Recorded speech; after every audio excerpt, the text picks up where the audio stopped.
تو دیکھیے میرے عزیزو، اس صورت کریمہ کا شان نزول اس صورت کریمہ کا یہ ہے، اللہ کے نبی صلی اللہ علیہ وسلم کے یہاں جو سب سے پہلی شادی تھی وہ حضرت اماں خدیجۃ الکبریٰ رضی اللہ عنہا سے ہوئی ہے، اور ان کے بطن سے اللہ تعالی نے نبی پاک صلی اللہ علیہ وسلم کو 4 صاحبزادیاں اور 2 صاحبزادے عطا کیے۔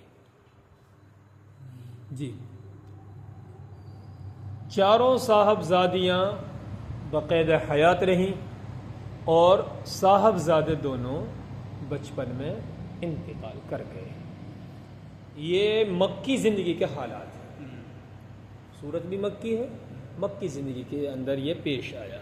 اللہ کے نبی صلی اللہ علیہ وسلم کے یہاں جب آپ کے دونوں بچوں کا انتقال ہوا تو پھر کفار مکہ نے بڑا جشن منایا، بہت خوشی کا اظہار کیا، جن میں اللہ کے نبی صلی اللہ علیہ وسلم کے چچا ابو لہب پیش تھے۔ یعنی آپ کی دشمنی کا جو موڑ ہو سکتا تھا، موقع ہو سکتا تھا، وہ کبھی انہوں نے ترک نہیں کیا، چھوڑا نہیں۔ اس موقع پر انہوں نے یہ کہا، ابو لہب نے یوں کہا، جس طرح سے محمد کے دونوں بچے گزر گئے، آہستہ آہستہ ان کا دین بھی مٹ جائے گا، نام ان کا باقی نہیں رہے گا۔ اللہ کے نبی صلی اللہ علیہ وسلم کے تعلق سے یہ کہا۔ جی، تو اس موقع پر یہ صورت کریمہ اتری ہے۔ اچھا، ان کے نام جو نقل کیے گئے ہیں دونوں کے، ایک تو قاسم اور دوسرے عبداللہ، دونوں کا بچپن ہی میں انتقال ہو گیا۔ یہ تو ہوا مکی زندگی کا حال ہے۔ ایک اس طرح سے ایک روایت بھی ملتی ہے، اللہ کے نبی صلی اللہ علیہ وسلم نے مدینہ منورہ پہنچ کر آپ نے، چونکہ آپ کی باندی ماریہ قبطیہ سے بھی ایک بچہ پیدا ہوا، لڑکا، جن کا نام ابراہیم تھا، جن کے متعلق لکھا ہے کہ کچھ عمر انہوں نے اتنی پائی کہ وہ گھوڑے پہ سوار ہو سکے، اتنی عمر پائی، اتنی عمر پانے کے بعد وہ بھی اللہ کے یہاں مالک حقیقی سے جا ملے، قضاء الہی کے سے دو چار۔ تو پھر ممکن ہے اس موقع پھر جشن منایا ہو، یعنی تیسرا لڑکا پیدا ہوا باندی سے، وہ بھی گیا، علیہ وہ بھی گیا، تو کفار نے اس موقع پھر جشن منایا۔ تو شاید ہو سکتا ہے دوسری مرتبہ پھر یہ آیت کریمہ، سورت کریمہ نازل ہوئی، یعنی اسی سورت کا نزول 2 مرتبہ ہوا، یہ لکھا ہے۔ اور یہ ہوا ہے بعض آیات اور بعض صورتوں کے تعلق سے کہ ان کا نزول 2 مرتبہ بھی ہوا ہے موقع کے اعتبار سے۔ اللہ کے نبی صلی اللہ علیہ وسلم بڑے غم زدہ رہتے تھے، اس میں آپ کو 2 بشارتیں دی گئی۔ ایک بشارت کوثر کی دی گئی، کوثر، اور کوثر کی بشارت جو ہے اس کو آپ یوں سمجھیے کہ کوثر سے مراد کیا ہے؟ کوثر سے مراد ہے، بخاری شریف کے اندر حضرت انس رضی اللہ عنہ کی حدیث ہے، جس سے معلوم ہوتا ہے کوثر سے مراد، حضرت فرماتے ہیں حضرت انس رضی اللہ عنہ کہ جنت کی ایک نہر ہے۔ حضرت عبداللہ ابن عمر رضی اللہ عنہما، یہ ترمذی شریف کی روایت ہے، حضرت فرماتے ہیں کہ اللہ کے نبی صلی اللہ علیہ وسلم کا قول نقل کرتے ہیں، آپ نے فرمایا کہ کوثر سے مراد جنت کی ایک نہر ہے جس کے دونوں کنارے، دونوں کنارے سونے کے ہیں، اور اس کی جو سطح ہے وہ موتی اور یاقوت کی ہے، اور جو اس کی مٹی ہے وہ مشک سے زیادہ مہکنے والی، خوشبودار ہے۔ آگے فرمایا اس کا جو پانی ہے شہد سے زیادہ میٹھا، برف سے زیادہ ٹھنڈا۔ یہ حضرت عبداللہ ابن عمر رضی اللہ عنہما کی حدیث ہے، اور دونوں حدیثوں میں بھی کوئی تعارض نہیں، تو دونوں سے ایک ہی مراد ہے، جنت کی ایک نہر۔ اچھا، ایک روایت یہ بھی آتی ہے، دوسرا اس کا جو مفہوم بعض علماء کرام نے لیا ہے اس کوثر کا، کہ کوثر سے مراد ہے حوض کوثر۔ اللہ کے نبی صلی اللہ علیہ وسلم جس پر حوض پر موجود رہتے ہوئے اپنی امت کو سیراب فرمائیں گے، اور اس کے جو برتن ہوں گے حوض کوثر کے، حدیث پاک کے اندر آتا ہے آسمان کے ستاروں سے بھی زیادہ ہوں گے۔ جی، یہ دو معنی اس کے نقل کیے گئے ہیں، اور دونوں میں کوئی تضاد نہیں ہے، دونوں میں تطبیق ہے۔ کیسے؟ جنت میں یہ نہر موجود ہو، جیسا کہ پہلی روایتوں میں جنت سے اس حوض میں پر نالے گر رہے ہوں، اس میں نالے گر رہے ہوں کہ جس کی وجہ سے آپ اس میں سے پانی سے سیراب کرائیں گے، تو دونوں حدیثوں میں کوئی تعارض نہیں، دونوں اپنی جگہ درست ہے، دونوں کا معنی۔ جی، ایک بشارت تو اللہ کے نبی صلی اللہ علیہ وسلم کو یہ دی گئی۔ اچھا، دوسری بشارت یہ دی گئی کہ آپ کا نام باقی رہے گا، آپ کا دشمن خائب ہوگا، خاسر ہوگا، ذلیل ہوگا، رسوا ہوگا، آپ کا نام ہمیشہ رہے گا۔ اور میرے عزیزوں، قرآن نے تو یہ اعلان ہی کر دیا وَرَفَعْنَا لَكَ ذِكْرَكَ، ہم نے آپ کے نام کو بلند کر دیا۔ جب بلند کر دیا تو اب آپ کا نام نیچے نہیں ہو سکتا۔ اور میں آپ کو بتلاؤں، علماء نے لکھا ہے کہ کسی اکثر و بیشتر یہ ہوا ہے کہ نبی کا جو وارث ہوتا تھا وہ اس کا بیٹا ہوتا تھا، عام طور سے نبوت جو ملتی۔ اللہ کے نبی صلی اللہ علیہ وسلم ختم الرسول ہے، آپ کا لڑکا کوئی نہیں ہوا تاکہ یہ خیال بھی پیدا نہ ہو۔ اور پھر ایک یہ بھی نقل کی گئی ہے یہ بات کہ اللہ کے نبی صلی اللہ علیہ وسلم کی اگر اولاد نرینہ ہوتی تو شاید ہو سکتا ہے آنے والے وقت میں،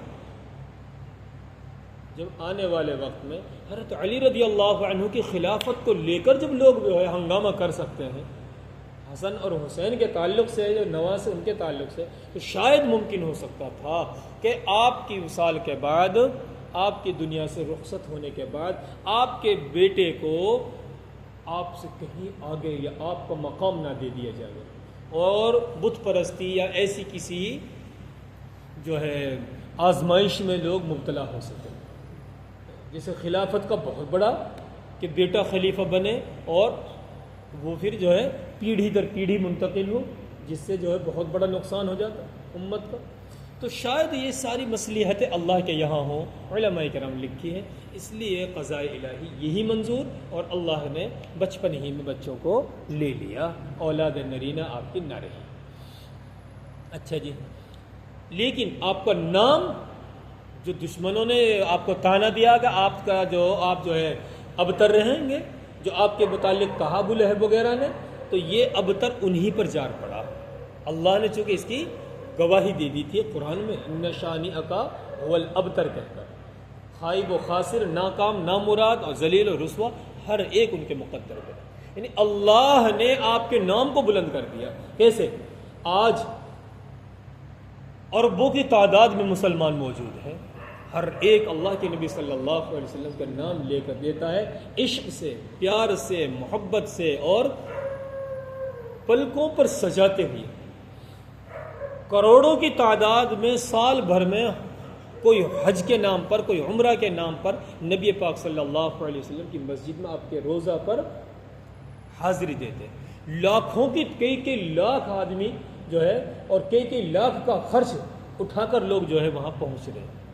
ایک ساتھی سے بات چیت ہوئی، معلوم ہوا، ایک ساتھی نے بتایا کہ ایک ملک ہے جیسے نیوزی لینڈ، ان ممالک سے 3.5 لاکھ میں عمرہ ہوتا ہے، لیکن وہ پھر بھی عمرہ کر رہے ہیں۔ بتاؤ، اندازہ لگاؤ آپ، ایک جس کی کرنسی اور کم ہوگی، جیسے پاکستان یا کوئی ہمارا جیسے بنگلہ دیش، یا جس کی کرنسی اور کم ہوگی، شاید وہ اور بھی زیادہ 5-6 لاکھ روپے خرچ کر رہے ہوں گے، لیکن حرمین کی حاضری، روزہ اقدس کی حاضری کو وہ اپنے لیے مقدر اور خوشی سے قبول کرتا ہے کہ میرا بلاوا آ گیا وہاں سے۔ حقیقت یہ ہے، آنکھ، سر کی آنکھیں اس چیز کو دیکھ رہی ہیں۔ اور کتنے لاکھوں کی تعداد میں تو ایسے ہیں جنہوں نے اپنا نام محمد اور احمد رکھا ہوا ہے، صرف آپ کی عقیدت، آپ کی محبت۔ محمد اپنے نام کے ساتھ لگانے کو فخر سمجھ رہے ہیں، یہی تو نام بلند ہوتا ہے۔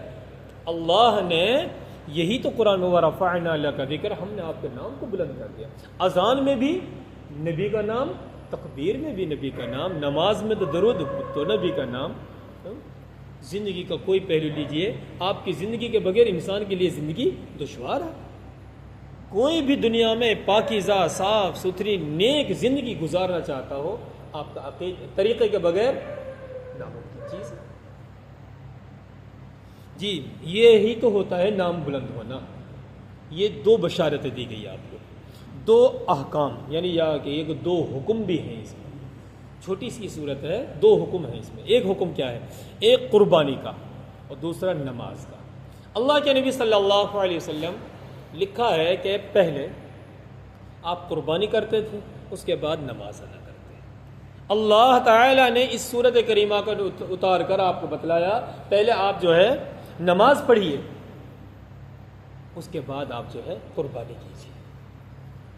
لہذا آج یہی دستور، یہی اصول اور یہی طریقہ ساری دنیا میں رائج ہے۔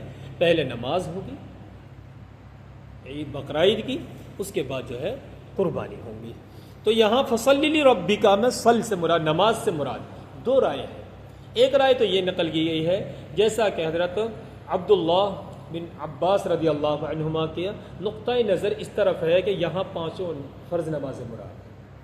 باقی حضرت انس رضی اللہ عنہ وغیرہ ان حضرات کی جو ہے روایت جس کو نقل کرتے ہیں، اس سے یہ معلوم ہوتا ہے کہ یہاں نماز سے مراد بقرہ عید کی نماز ہے۔